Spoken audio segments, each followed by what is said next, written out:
ನಮಸ್ಕಾರ ತಮ್ಮ ನಾನು ನಿಮ್ಮ ADV ಮತ್ತೊಂದು ವಿಡಿಯೋಗೆ ಸ್ವಾಗತ. ಆಫ್ಟರ್ 7-8 ಡೇಸ್ ಆಯ್ತು ನಾನು ವಿಡಿಯೋ ಅಪ್ಲೋಡ್ ಮಾಡ್ತಾ ಇದ್ದೀನಿ. ಯಾಕಂದರೆ ಲಾಸ್ಟ್ ರೈಡ್ ಬಂದಮೇಲೆ ನಾವು ಲಾಸ್ಟ್ ಮಂಗಳೂರಿಂದ ಬೆಂಗಳೂರು ಬಂದಿದ್ವಿ ಅಲ್ಲ, ಆಮೇಲೆ ಯಾವುದೇ ಥರ ರೈಡ್ ಹೋಗಿಲ್ಲ. ತುಂಬ ಪ್ರಾಬ್ಲಮ್ಸ್ ಎಲ್ಲ ಕೊಡ್ತಾ ಇದ್ದಾನೆ. ಇವಾಗ ಇನ್ನು ಯಾವುದೇ ಥರ ರೈಡ್ ಎಲ್ಲ ನಮಗೆ ಹೋಗೋಕ್ಕಾಗಲ್ಲ, ಬಿಕಾಸ್ ತುಂಬ ಪ್ರಾಬ್ಲಮ್ ಆಗಿದೆ. ನಾನು ಹೇಳ್ತಾ ಇದ್ದೀನಲ್ಲ, ಲಾಸ್ಟ್ ಟೈಮೇ ಬರುವಾಗ ಚೈನಿದ್ದು ಅದು ಇದು ಅಂತೆಲ್ಲ ತುಂಬ ಇದಾಗ್ತಾ ಇತ್ತು. ನಾವು ಫಸ್ಟ್ ಆಫ್ ಆಲ್ ಇದ್ರದ್ದು ಇವಾಗ ಯಾವುದೆಲ್ಲ ಪ್ರಾಬ್ಲಮ್ ಇದೆ ಅಂದರೆ ಲಾಂಗೆಲ್ಲ ಹೋಗುವವರೆಲ್ಲ ಮಸ್ಟಾಗಿ ಚೆಕ್ ಮಾಡ್ಕೋಬೇಕಾದ ಕೆಲವು ಮೇಜರ್ ಪ್ರಾಬ್ಲಮ್ಸ್ ಎಲ್ಲ ಇರುತ್ತೆ. KTM ಅಡ್ವೆಂಚರಲ್ಲಿ 2 ರೇಡಿಯೇಟರ್ ಫ್ಯಾನ್ ಬರುತ್ತೆ, ನಿಮಗೆ ಕಾಣ್ತಾ ಇದೆಯಾ ಗೊತ್ತಿಲ್ಲ. ಸೊ ಇಲ್ಲೊಂದು ಆಚೆ ಬದಿಯೊಂದು ಲೆಫ್ಟ್ ರೈಟಲ್ಲಿ. ಸೊ ನಮ್ಮದು ಲೆಫ್ಟಿದು ವರ್ಕ್ ಆಗ್ತಾ ಇಲ್ಲ ಅಂದರೆ ಅದು ರನ್ನಿಂಗ್ ಎಲ್ಲ ಈ ನಮ್ಮದು ಇಂಜಿನೆಲ್ಲ ಹೀಟ್ ಆಗೋ ಟೈಮಲ್ಲೆಲ್ಲ ಫುಲ್ ತಿರುಗುತ್ತಾ ಇರುತ್ತೆ. ಅಂದರೆ ಇಂಜಿನ್ ಕೂಲ್ ಮಾಡೋ ಆ ಥರದ್ದು ಒಂದಿದು.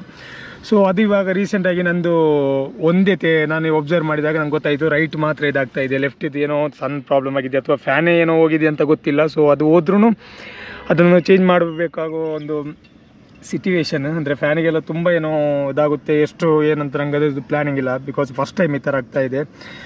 ಆಮೇಲೆ ಚೈನಿದೊಂದು ಸಮಸ್ಯೆ. ಚೈನ್ ಯಾವ ಥರ ಅಂದರೆ ಎವ್ರಿ 10,000 ಕಿಲೋಮೀಟ್ರಿಗೆ ನಾವು ಚೈನ್ ಸ್ಪಾಕೆಟ್ ಚೇಂಜ್ ಮಾಡಬೇಕಾಗುತ್ತೆ, ಇಲ್ಲಾಂದರೆ ಚೈನ್ ಸ್ಪಾಕೆಟು ಹಾಳಾಗುತ್ತೆ. ಸೊ ಹೋಗಿ ಕೇಳುವಾಗ ಅವ್ರು ಹೇಳಿದ್ರು KTM ಅಡ್ವೆಂಚರ್ಗೆ ಏನಾಗುತ್ತೆ ಅದರಲ್ಲಿ ಚೈನ್ ಲೈಫ್ ಬಂದುಬಿಟ್ಟು ಬರೀ 10,000 ಕಿಲೋಮೀಟರ್ ಅಷ್ಟೇ, ಅದಕ್ಕಿಂತ ಆಚೆ ಓಡಿದೆ ಹಬ್ಬ ಏನಾದರೂ ಅಡ್ಜಸ್ಟ್ ಮಾಡ್ಕೊಂಡು ಹೋಗ್ಬೋದು ಅಂತ. ಯಾಕಂದರೆ ಬಿಕಾಸ್ ಇವಾಗ ನಂದು ಇದು 27,000 ಕಿಲೋಮೀಟ್ರ್ ಆಯಿತು ಆಲ್ರೆಡಿ. ನಾನು 10,000 ಕಿಲೋಮೀಟ್ರಿಗೆ ನಾನು ಇವಾಗ ಚೈನ್ ಒಂದು ಸಲ ಚೇಂಜ್ ಮಾಡಿದ್ದೆ.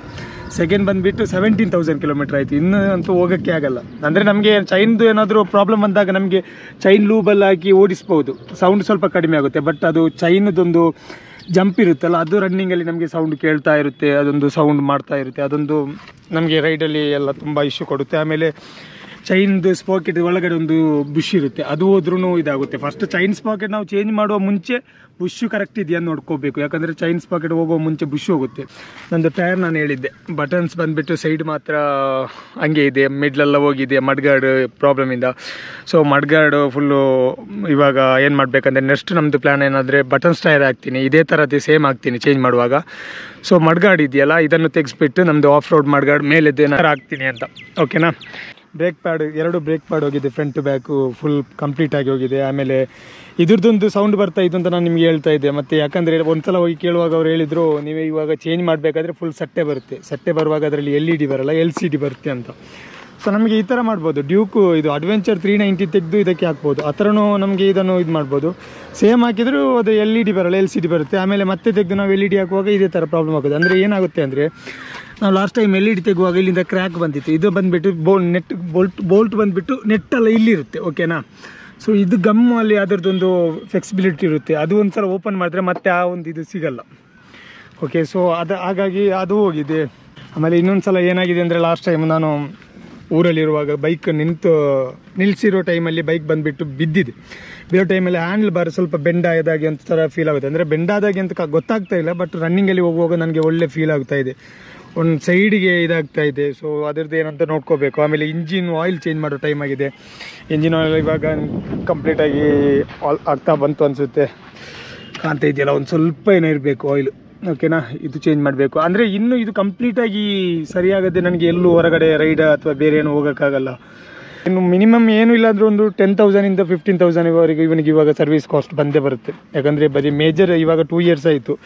ಇನ್ನೊಂದು ಸಲ ಫುಲ್ ಮೇಜರ್ ಚೆಕಪ್ ಮಾಡಿಸ್ಬೇಕು, ಎಲ್ಲ ಕ್ಲಿಯರಾಗಿ ಮಾಡಬೇಕು. ಆಮೇಲೆ ಸ್ವಲ್ಪ ಅಲ್ಲಿ ಇದೆಲ್ಲ ನಂದು ಇವಾಗ ಮಳೆಗೆಲ್ಲ ಇದೆಲ್ಲ ಹೋಗಿದೆ, ಇದ್ರದ್ದು ಬಟರ್ಫ್ಲೈ ವಿಂಗ್ಸ್ ಅಂತ ಹೇಳ್ತೀನಿ ನಾನು, ಇದ್ರದ್ದು ಪೈಂಟ್ ಎಲ್ಲ ಹೋಗಿದೆ, ಸ್ವಲ್ಪ ಇದೆಲ್ಲ ಕ್ಲಿಯರ್ ಮಾಡಬೇಕು. ಆಮೇಲೆ ಇದೆಲ್ಲೂ ನಿಲ್ಲಿಸಿದಾಗ ಮಕ್ಕಳೇನೋ ಸ್ಕ್ರ್ಯಾಚ್ ಮಾಡಿದ್ದು, ಕಲ್ಲಿಂದ ಏನೋ ಈ ಥರ ಇದು ಮಾಡಿದ್ದಾರೆ. ಸೊ ಅದರದ್ದು ಸ್ವಲ್ಪ ಪೈಂಟ್ ಹೋಗಿದೆ, ಅದೆಲ್ಲ ಕ್ಲಿಯರ್ ಮಾಡಬೇಕು. ಮತ್ತು ಏನಾದ್ರು ಸಣ್ಣ ಪುಟ್ಟ ಕೆಲಸ ಇದೆ ಅದೆಲ್ಲ ಮಾಡ್ತಾ ಇರಬೇಕು ಇವಾಗ. ಅಂದರೆ ಇವಾಗ ಇಲ್ಲೆಲ್ಲೂ ಇಲ್ಲ, ನಾನಿವಾಗ ಬೇರಿಕೆಯಲ್ಲಿರೋದು ನಿಮ್ಗೆ ಹೇಳಿದ್ದೀನಿ, ತಮಿಳ್ನಾಡು. ಸೊ ಇಲ್ಲಿ ನಮಗೆ KTM ಶೋರೂಮ್ ಅಂದರೆ ಹೊಸೂರಲ್ಲಿ 2 ಇದೆ, ಅಲ್ಲಿ ಹೋಗಿ ನೋಡಬೇಕು ಯಾವ ಥರ ಇದೆ ಅಂತ. ಬಟ್ ನನಗೆ ಅಷ್ಟು ಕನ್ಫರ್ಮ್ ಇಲ್ಲ, ಸ್ಯಾಟಿಸ್ಫ್ಯಾಕ್ಷನ್ ಇಲ್ಲ. ನಾನು ಎವ್ರಿ ಟೈಮ್ ನಮ್ಮ ಮಂಗಳೂರಲ್ಲೇ ಇಡ್ತಾ ಇದ್ದೆ ಸರ್ವಿಸ್, ಬಟ್ ಈ ಸಲ ಚೇಂಜ್ ಮಾಡಿ ನೋಡ್ತೀನಿ ಯಾವ ಥರ ಇರುತ್ತೆ ಅಂದರೆ. ಬಟ್ ಚೈನ್ ಸ್ಪಾಕೆಟೇ ಬಂದುಬಿಟ್ಟು 5,000 to 8,000 10,000 ಅಲ್ಲಿ ತನಕ ಅದಕ್ಕೆ ಆಗುತ್ತೆ. ಆಮೇಲೆ ಒಂದು 4,000 ಆಯಿಲ್ ಚೇಂಜಿಂಗ್ ಆಗುತ್ತೆ. ಆಮೇಲೆ ಮೇಜರ್ ಮತ್ತು ಇದು ಫುಲ್ ಸೆಟ್ ಚೇಂಜ್ ಮಾಡಬೇಕಾದ್ರೆ ಇದೊಂದು 4,000-5,000 ಆಗುತ್ತೆ ಅನಿಸುತ್ತೆ, ಓಕೆನಾ. ಸೊ ಟೈರ್ ಇದು ನೋಡಬೇಕು ಯಾವ ಥರ ನೆಕ್ಸ್ಟ್ ಯಾವ್ದು ಹಾಕ್ಬೇಕಂತ. ಇವಾಗ ಪ್ಲ್ಯಾನ್ ಮಾಡಿಲ್ಲ, ನೋಡುವ ಏನಾಗುತ್ತೆ ಅಂತ. Okay, all right. ಸೊ ನಿಮಗೆ ಗೊತ್ತಾಗುತ್ತೆ ಇವಾಗ ಸ್ಟಾರ್ಟ್ ಮಾಡುವಾಗಲೇ ಇಂಜಿನೆಲ್ಲ ಅದ್ರದ್ದು ಕಂಪ್ಲೀಟ್ ಸೌಂಡ್ ಏನೋ ಚೇಂಜ್ ಆಗಿದೆ, ಏನಂತ ನನಗೆ ಯಾವ ಥರ ಐಡಿಯಾನೂ ಇಲ್ಲ. ಅಂದರೆ ಇಂಜಿನ್ ಆಯಿಲ್ ಕಡಿಮೆ ಇದೆ, ಆಮೇಲೆ ಸ್ವಲ್ಪ ಟಾರ್ಕ್ ಇದೇನೋ ಸಣ್ಣ ಇಶ್ಯೂ ಇದೆ ಅಂತ ನಂಗೆ ಸಣ್ಣ ಪುಟ್ಟ ಡೌಟ್ ಇದೆ. ಆಮೇಲೆ ಫ್ರಂಟ್ ಇದು ಹೆಡ್ಲೈಟ್ ಇದು ಐ ಬೀಮ್ ಲೋ ಬೀಮ್ ಮಾಡುವಾಗ ಲೋ ಬೀಮ್ ಇದು ಆಫ್ ಆಗುತ್ತೆ ಸಡನ್ಲಿ. ಆ್ಯಕ್ಚುಲಿ ಏನಾಯಿತು ಅಂದರೆ ಲಾಸ್ಟ್ ಟೈಮು ಅಂದರೆ ನಾನು ಇದ್ರದ್ದು LED ಬಲ್ಬ್ ಹಾಕಿದ್ದೆಲ್ಲ ಹೆಡ್ಲೈಟು. ಸೊ ಅದು ಆವಾಗ ನಾನು ಶೋರೂಮಲ್ಲೇ ಹಾಕಬೇಕಿತ್ತು. ನಾನು ಆವಾಗ ಶೋರೂಮಲ್ಲಿ ಹಾಕಿಲ್ಲ, ಹೊರಗಡೆ ಒಬ್ಬರು ಒಂದು ಮೆಕ್ಯಾನಿಕ್ ಅಂದರೆ ಪರಿಚಯದವ್ರಿ, ಸೊ ಅವ್ರ ಹತ್ರ ಹಾಕಿಸಿದ್ನ. ಸೊ ಹಂಗಾಗಿ ಇವಾಗ ಪ್ರಾಬ್ಲಮ್ ಬರ್ತಾಯಿದೆ. ಅಂದರೆ 2 ಇಯರ್ಸಲ್ಲಿ ಅಷ್ಟೇನು ಗೊತ್ತಾಗಿಲ್ಲ, ಬಟ್ ಇವಾಗ ತುಂಬ ಪ್ರಾಬ್ಲಮ್ ಅನಿಸ್ತಾ ಇದೆ. ಇವಾಗ ಇದನ್ನು ಹೆಂಗಾದ್ರೆ ಇವಾಗ ಇವತ್ತಲ್ಲ, ಒಂದು ನಾಳೆ ಟೈಮ್ ಇಲ್ಲ, ಒಂದು 2 ಡೇಸ್ ಆದಮೇಲೆ ಸರ್ವಿಸ್ ಕೊಡ್ತಾ ಇದ್ದೀನಿ. ಇವಾಗ ಇವನ ಜೊತೆ ಇನ್ನು ಎಲ್ಲೂ ರೈಡ್ ಹೋಗೋಕ್ಕಾಗಲ್ಲ. ಅಂದರೆ ಸರ್ವಿಸ್ ಮುಗಿದ ಮೇಲೆ ಇನ್ನು 1 ಮಂತ್ ಇನ್ನು ಇವನು ಎಲ್ಲೂ ನಾನು ತೆಗಿಯಲ್ಲ.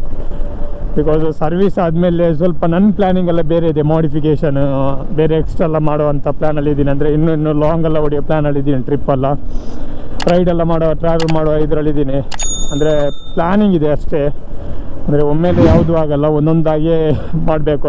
ಸೊ ಇದನ್ನು ಸರ್ವಿಸ್ ಇಟ್ಟಿದ ಮೇಲೆ ನನಗೆ ಬೈಕ್ ಬೇಕು ಏನೋ, ಅಟ್ಲೀಸ್ಟ್ ಎಲ್ಲಾದರೂ ನಾನು ರೈಡ್ ಹೋಗೋದೇ ಇರಲ್ಲ. ಇದು ಇವನು ಸರ್ವಿಸಲ್ಲಿದ್ರೂ ಅಥವಾ ರೆಸ್ಟಲ್ಲಿದ್ರೂ ನನಗೆ ರೈಡ್ ಹೋಗೋ ಟೈಮಲ್ಲಿ ಹೋಗಲೇಬೇಕಲ್ಲ. ಸೊ ಅದಕ್ಕಾಗಿ ನಾನೊಂದು ಬೈಕನ್ನು ಇವಾಗ ರೆಡಿ ಮಾಡ್ತಾ ಇದ್ದೀನಿ. ನೋಡೋ ಏನಾಗುತ್ತೆ. ಇವನು ಒಂದು ಮಂತಿಗೆ ಅಷ್ಟೇ, ರೆಂಟಿಗೆಲ್ಲ ನಮ್ಮ ಫ್ರೆಂಡ್ ಒಬ್ಬರ ಹತ್ರ ಡ್ಯೂಕ್ ಇದೆ. ಸೊ ಅವನ ಹತ್ರ ಇಸ್ಕೊಂಡು ಅವನಿವಾಗ ಬೆಂಗಳೂರಲ್ಲಿ ಇದ್ದಾನೆ. ಓಹೋ ಕುರಿಗಳು. ಸೊ ಅದನ್ನು ಇನ್ನೂ 1 ಮಂತಿಗೆ ಅಡ್ವೆಂಚರ್ ಇರಲ್ಲ. ಇವನನ್ನು ನಾನು ಸರ್ವಿಸ್ ಮಾಡಿ ಮಾಡಿಫಿಕೇಷನ್ ಮಾಡಿ ಮತ್ತೆ ನಿಮಗೆ ಹೊರಗಡೆ ತೆಗಿತೀನಿ. ಅಲ್ಲಿ ತನಕ ಏನು ಮುಟ್ಟಲ್ಲ. ಅಂದರೆ ಬೇಜಾರಾಗುತ್ತೆ. ನಾನು 2 ಇಯರ್ಸ್ ಆಯಿತು ಇವನನ್ನು 1 ಮಂತೆಲ್ಲ ಮಿಸ್ ಮಾಡ್ಕೊಂಡಿಲ್ಲ. UAE ಹೋದಾಗಲ್ಲ, ನಾನು ದುಬೈ ಹೋದಾಗ ಒಂದು 4-5 ಮಂತ್ ಇವನು ಮನೆಯಲ್ಲೇ ಇದ್ದ, ಮನೆ ಒಳಗಡೆ ಇದ್ದೆ. ಸೊ ನಾನು ಅವಾಗ ರೈಡ್ ಏನು ಮುಟ್ಟಿಲ್ಲ. ಅಮ್ಮ ಸ್ವಲ್ಪ ಸ್ಟಾರ್ಟ್ ಮಾಡ್ತಾ ನೋಡ್ಕೊತಾ ಇದ್ರು. ಸೊ ಇವಾಗ ಸಡನ್ನಾಗಿ ಮತ್ತೆ 1 ಮಂತು ಅಂದರೆ ಸರ್ವಿಸ್ ಇವಾಗ ಇಟ್ಟು ಒನ್ ಡೇಲೇ ಸರ್ವಿಸ್ ಮುಗಿಸ್ತಾರೆ. 2-3 ಡೇಸ್ ಎಲ್ಲ ಮಾಡ್ತೆ. ಯಾಕಂದರೆ ನಾನು ಈ ಸಲ ಏನು ಮಾಡ್ತೀನಿ ಅಂದರೆ ಫುಲ್ ಮೇಜರ್ ಚೆಕಪ್ ಮಾಡಲಿಕ್ಕೆ ಇದೆ ಅಂತ ಹೇಳ್ತಾ ಇದ್ದೀನಿ. ಸೊ ಅದನ್ನು ಫುಲ್ಲು ಕಂಪ್ಲೀಟ್ ಮಾಡಿಸಿ ಆಮೇಲೆ ನಾನು ಹೊರಗಡೆ ತೆಗಿತೀನಿ ಶೋರಿಂದ. ಆಮೇಲೆ ತೆಗೆದ್ಮೇಲೆ ಮಾಡಿಫಿಕೇಷನ್ ಕಳಿಸ್ತೀನಿ. 1 ವೀಕ್ ಒಂದು ದೊಡ್ಡ ಮಾಡಿಫಿಕೇಷನ್ ಮಾಡೋಕ್ಕಿದೆ. ಅಂದರೆ ಇವಾಗ ಸರ್ವಿಸ್ ಬಂದುಬಿಟ್ಟು 20,000 ತನಕ ಆಗುತ್ತೆ. ಓಕೆನಾ. ಈ ಸಲ ಆಯಿಲ್ ಚೇಂಜಿಂಗ್ ಮಾತ್ರ ಅಲ್ಲ, ಚೈನ್ ಸ್ಪಾಕೆಟ್ ಚೇಂಜಿಂಗ್, ಆಮೇಲೆ ಟೈರ್ ಚೇಂಜಿಂಗ್ ಎಲ್ಲ ಇದೆ. ಸೊ ಅದ್ರ ಮೇಲೆ ಮತ್ತೆ 2 ಇಯರ್ಸ್ ಆಯಿತು. 2 ಇಯರ್ಸ್ ಆದಮೇಲೆ ಚೆಕಪ್ ಎಲ್ಲ ಒಂದು ಸಲ ಫುಲ್ ಬಾಡಿ ಅದರದ್ದು ಬಾಡಿ ಚೆಕಪ್ ಎಲ್ಲ ನೋಡ್ಕೋಬೇಕು. ಓಕೆ. ಸೌಂಡ್ ಬರ್ತಾ ಇದೆ ಗೊತ್ತಿಲ್ಲ ನೋಡಿ ಅಂತ. ಅದು ಚೈನ್ ಏನಾಗುತ್ತೆ ಗೊತ್ತಾ, ಸ್ಪ್ರೇ ಮಾಡಿದರೆ ಆ ಸೌಂಡ್ ಹೋಗುತ್ತೆ. ಬಟ್ ಅದು ಚೈನ್ ಸ್ಪಾಕೆಟ್ ಹೋದರೆ ಒಂದು ಜಂಪಿಂಗ್ ಬರುತ್ತೆ, ತಿರುಗುವಾಗ ಜಂಪ್ ಆಗುತ್ತೆ. ಚೈನ್ ಜಂಪ್ ಆಗಬಾರ್ದು. ಜಂಪ್ ಆಗುವಾಗ ಏನಾಗುತ್ತೆ ಅಂದರೆ ಚೈನ್ದು ಇದು ಹೋಗುತ್ತೆ. ಸೊ ಅದೇ ಆಗಿದ್ದು. ಸೊ ಇಟ್ಸ್ ಓಕೆ, ನೋಡುವ ಏನಾಗುತ್ತೆ ಅಂತೇಳಿ. ದೊಡ್ಡ ವಿಷಯ ಅಲ್ಲ, ಸರ್ವಿಸ್ ಇಡಲೇಬೇಕು. ಅಂದರೆ ನಾವು ಇದನ್ನು ಯಾವ ಥರ, ನಾನು ನಿಮಗೆ ಎವ್ರಿ ವಿಡಿಯೋದಲ್ಲಿ ಹೇಳ್ತಾ ಇರ್ತೀನಿ, ನಾವು ಇದನ್ನು ಯಾವ ಥರ ನೋಡ್ತೀವಿ ಅದೇ ಥರ ನಮ್ಮನ್ನು ನೋಡ್ತಾ ಇರ್ತಾರೆ ಅಂತ. ಸೊ ಇವರಿಗೆ ಬೇಕಾಗುವಾಗ ಸರ್ವೀಸು ಅದರದ್ದು ಆಯಿಲ್ ಚೇಂಜಿಂಗ್ ಎಲ್ಲ ಮೇಂಟೆನೆನ್ಸ್ ಎಲ್ಲ ಕರೆಕ್ಟ್ ಮಾಡಲೇಬೇಕು. ಸೊ ಆ ಥರ ಮಾಡಿದ್ರೇ ನಮಗೆ ಎನಿ ಟೈಮ್ ಯಾವ ಡೇ ಅಲ್ಲಿ ನೈಟ್ ಡೇ ಆದ್ರೂ ರೈಡು ಎಲ್ಲಿ ಕಣ್ಣು ಮುಚ್ಕೊಂಡು ಸ್ಟಾರ್ಟ್ ಮಾಡಿ ಹೋಗ್ಬೋದು, ಯಾವುದೇ ಭಯ ಇಲ್ಲದೆ, ಡೌಟ್ ಇಲ್ಲದೆ. ಓಕೆನಾ.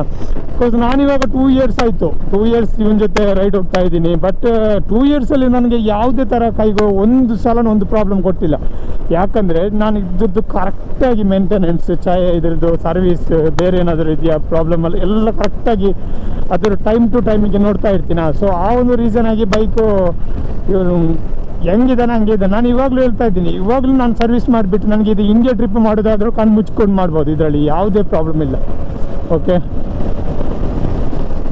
ಸೊ ಅಂದರೆ ಊರಿಂದ ಬಂದ ಮೇಲೆ ಸ್ವಲ್ಪ ಹೆಲ್ತೆಲ್ಲ ಸ್ವಲ್ಪ ಪ್ರಾಬ್ಲಮ್ ಆಯಿತು. ಇಲ್ಲಾಂದರೆ ನಾನು ಊರಿಂದ ಬಂದ ತಕ್ಷಣ ಒಂದು 3-4 ಡೇಸಲ್ಲಿ ಮತ್ತೊಂದು ರೈಡ್ ಎಲ್ಲಾದರೂ ಹೋಗ್ತೀನಿ ಇಲ್ಲಿಂದ.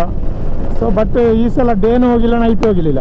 ಬಟ್ ನಾನು ನಿಮ್ಗೆ ಹೇಳ್ತೀನಿ, ನಾನು ವೀಡಿಯೋ ಮಾಡುವಾಗ ಮಾತ್ರ ರೈಡ್ ಹೋಗಲ್ಲ. Every night weekly 2-3 days night ಬೆಂಗಳೂರೆಲ್ಲ ಹೋಗ್ತಾ ಇರ್ತೀವಿ ನಾವು.